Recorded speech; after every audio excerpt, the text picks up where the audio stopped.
Dear Starseed from Gaia, a younger man is moving toward you right now, and the love he carries for you is unlike anything your heart has ever had to hold before. I am Ophelia, emissary of the Galactic Federation of Light, and I am delivering this transmission directly from the Arcturian Council, who have gathered in this exact moment to speak to your soul about what is already in motion. This is not a coincidence. You did not find this message. This message found you, because the Arcturian Council saw your heart, saw your weariness, saw every quiet night you spent wondering if real love was still meant for you. And they sent me here to tell you, it is coming, and it is coming through him. He is younger in years, but ancient in soul. He has been prepared for you, and the love he will offer you will not ask you to make yourself smaller. It will ask you to finally, fully bloom. By the end of this transmission, you will understand exactly how to open your heart and receive this sacred love without fear, without resistance, and without running from the one the universe has aligned with your path. But here is the first revelation. The reason this love feels so unfamiliar is not because it is wrong. It is because you have never been loved at the level your soul actually deserves. That discomfort you feel when something good draws near is not a warning. It is your heart breaking open to make room. You did not find this video by chance. Your heart called this message in. Something in you already knew. Something in you has been quietly preparing for a love that matches the depth of who you truly are. This is not content, this is a transmission, and the Arcturian Council wants you to know, you are not too much, you are not too late, and you are not alone. Like this transmission to affirm to the universe, my heart is ready for divine love. Subscribe if you are walking the sacred path and aligning with the love that was written for you. Comment 111.1 if you feel your heart stirring right now, because that stirring is sacred. And share this message with someone who needs to know that real love is still on its way to them. This is not just a message. It is a moment of divine intervention. Your soul has been waiting for this guidance. Your heart knows why you are here. And before we go deeper into what this means for you, if you felt something shift, just from hearing those words, if your heart recognized something your mind hasn't caught up to yet, the Divine Love Frequency Code was written for exactly this moment in your journey. It contains 5 sacred Arcturian transmissions designed to dissolve the wounds that have been keeping your divine counterpart at a distance, and activate the signal that draws them closer than you thought possible. The link is in the first pinned comment below, but it will only remain there for a short time. Now let's continue, because what the high beings are saying about this younger man is not what most people expect to hear. This is not about age. Let that land before anything else. What the beings are pointing to when they speak of a younger man is not a number on a birth certificate. It is not about a chronological count of years lived, but rather a vibrancy of spirit, an essence that has not yet been weathered by the harsh storms of life to the point of calcification. They are pointing to a quality of soul, an energy that hasn't been hardened by bitterness, that hasn't been trained by the world to stop feeling, that hasn't yet learned to protect itself by becoming distant. Imagine a soul that still hums with the unblemished melody of its creation, a melody that hasn't been drowned out by the cacophony of disillusionment. There is a particular kind of man who carries this frequency. He has lived enough to understand pain, the profound depths of sorrow and disappointment that life can bring. Like one who has navigated treacherous seas and learned the sting of the salt spray. But not so long in pain that he's forgotten how to move toward love without armor. His soul still remembers the warmth of the sun on its face, the simple joy of an open heart, and he approaches intimacy not with the clenched fist of defense, but with the open palm of vulnerability. And the beings are saying this is the one being brought to you, not because you need someone younger, in the superficial sense, but because your soul requires someone whose heart has not yet been closed, someone whose capacity for deep, unadulterated love has not been diminished by the weight of experience. You have spent time, real time, heavy time, with people who loved you from behind walls. Think of relationships like fortresses, where affection was dispensed through narrow slits or guarded gates, never truly flowing freely. People who cared for you but couldn't quite reach you, because they were too far inside themselves, lost in the labyrinth of their own unhealed landscapes.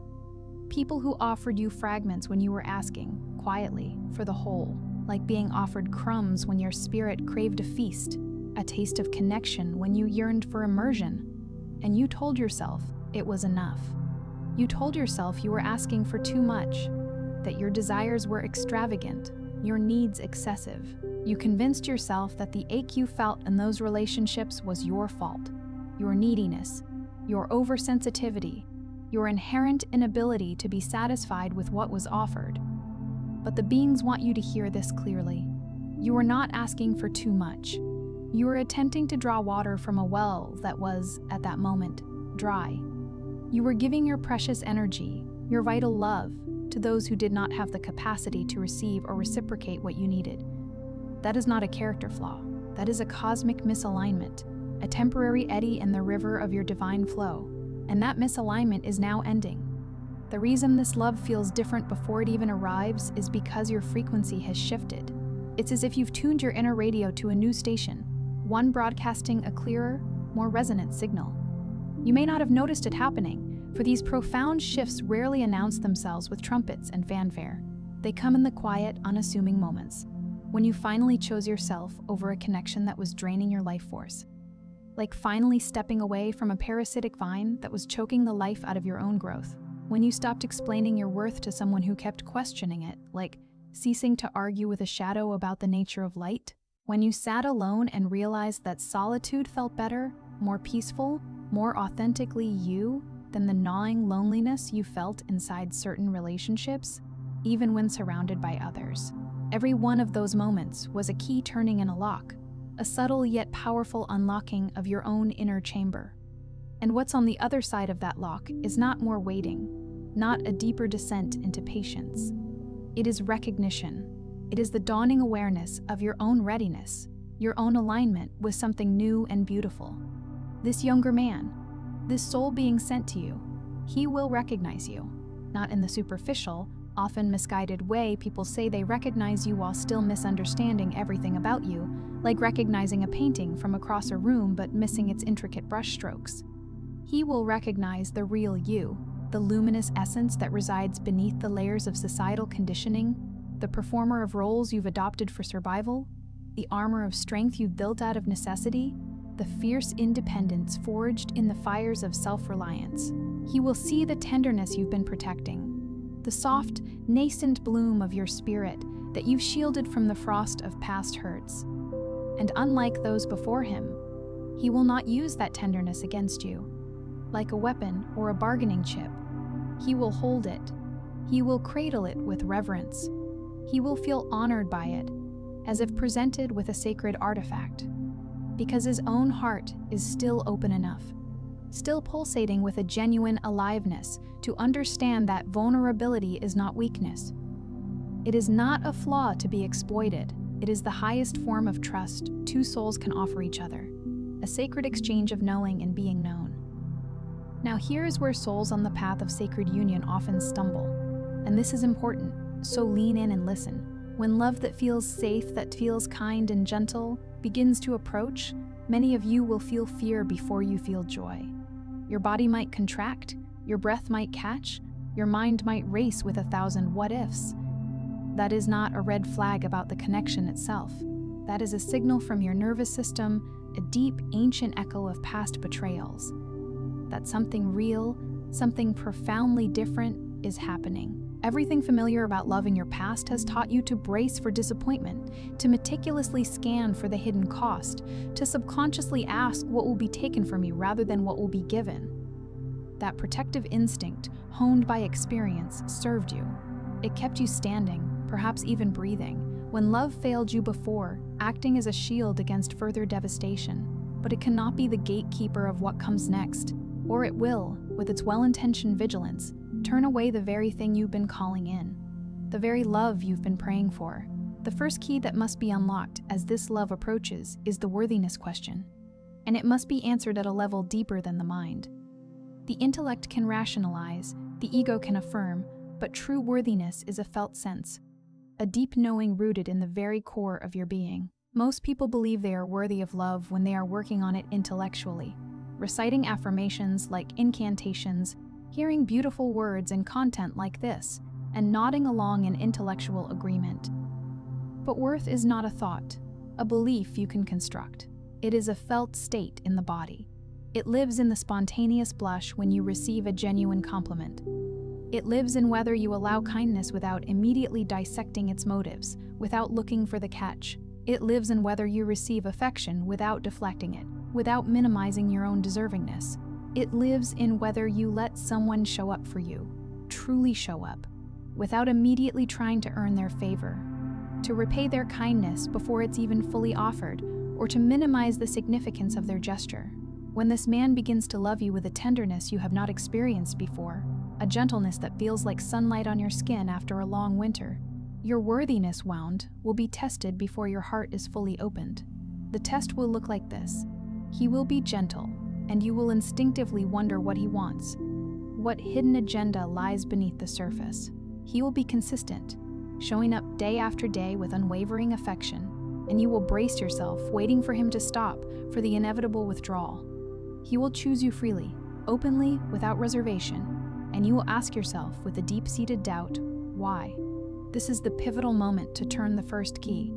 This is the moment to let the answer be simple, profound, and unshakable.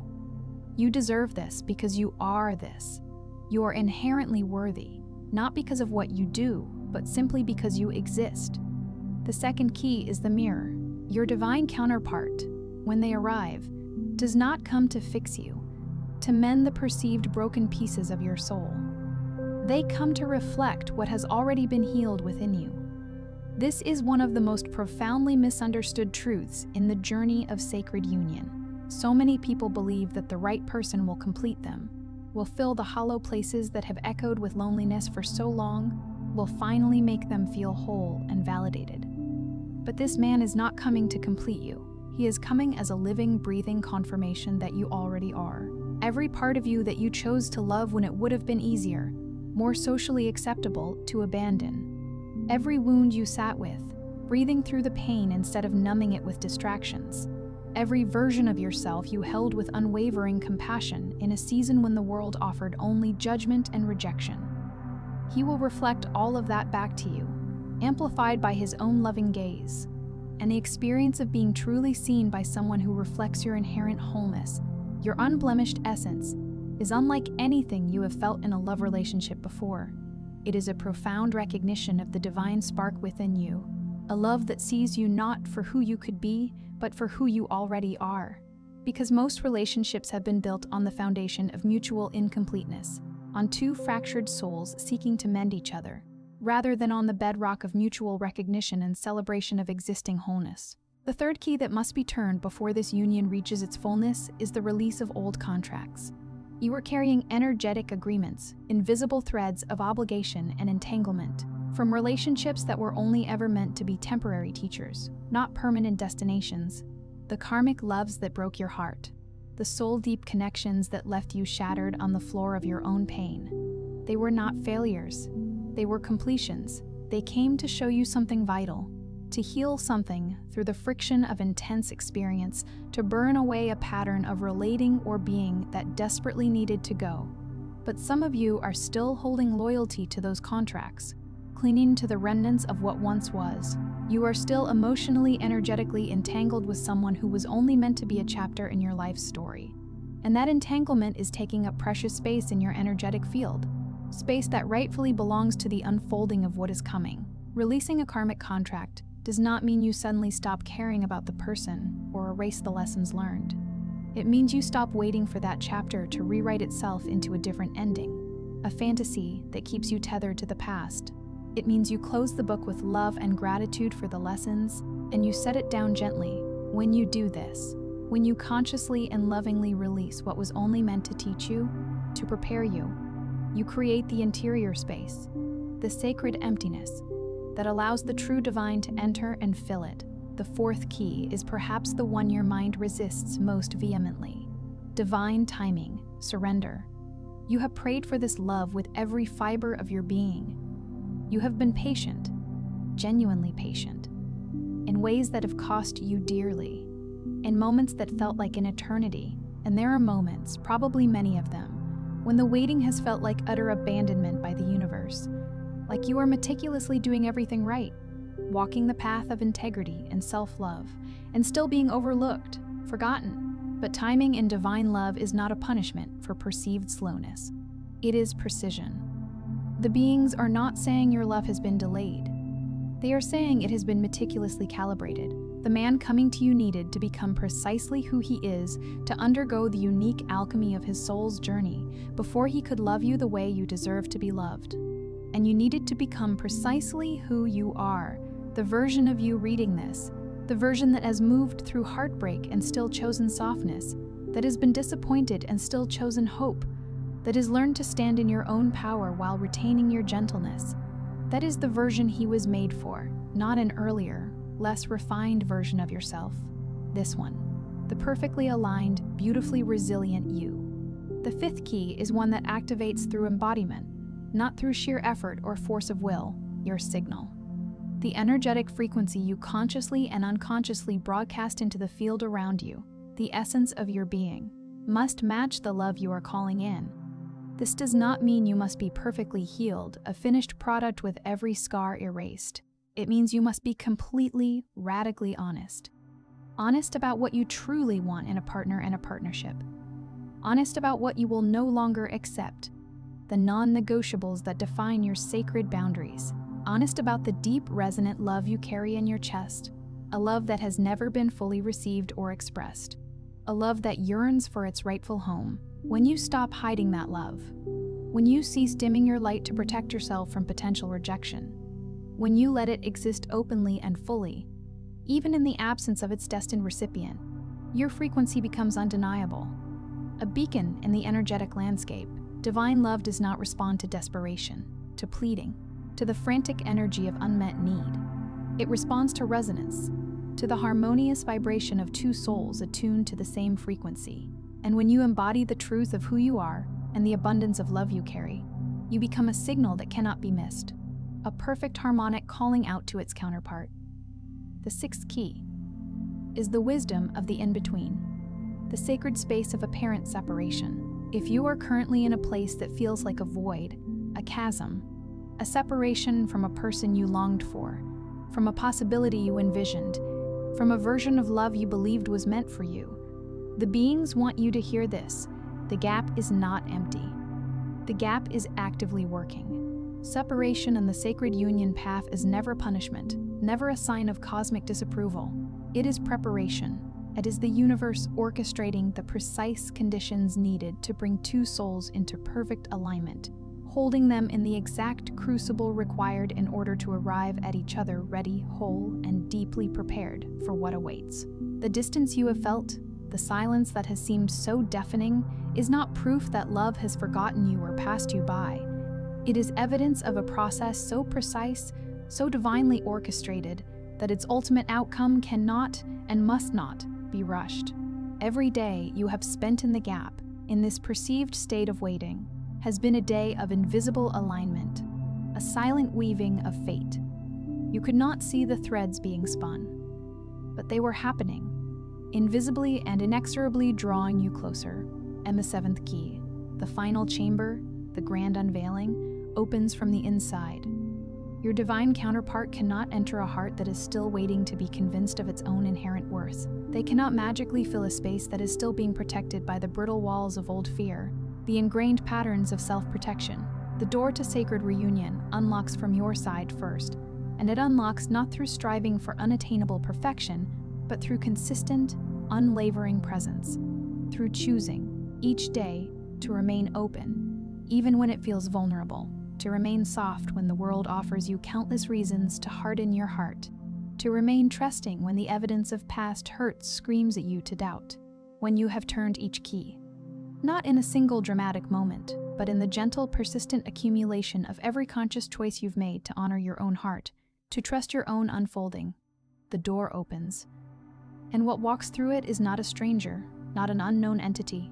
It is someone your soul has been profoundly expecting, a homecoming of the deepest kind. Here is the ultimate truth the beings are transmitting. You are not waiting for love because you are missing something fundamental within yourself.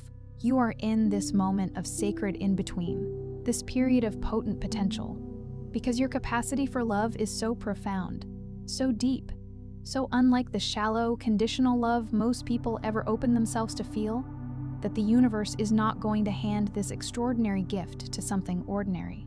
What is coming for you has been shaped by the very depth of your being.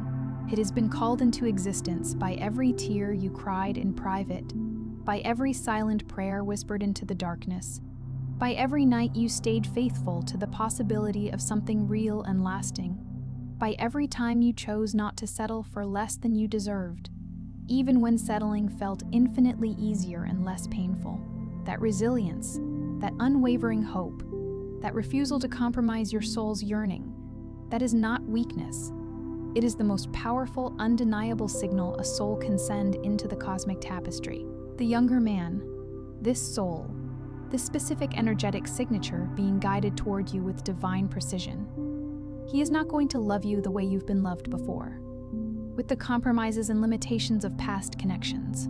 He is going to love you the way you have always known, deep within the quiet sanctuary of your heart that you deserved, not because he is perfect, for perfection is an illusion, but because he is aligned, because the work you have done on yourself, the profound healing you have chosen, the radiant frequency you now carry within your being. It is a perfect match to something within him that he may not even fully understand or be able to articulate yet, but he will feel it when you meet, a magnetic pull, an undeniable resonance. And so will you. Tonight, before you sleep, place both hands over your heart.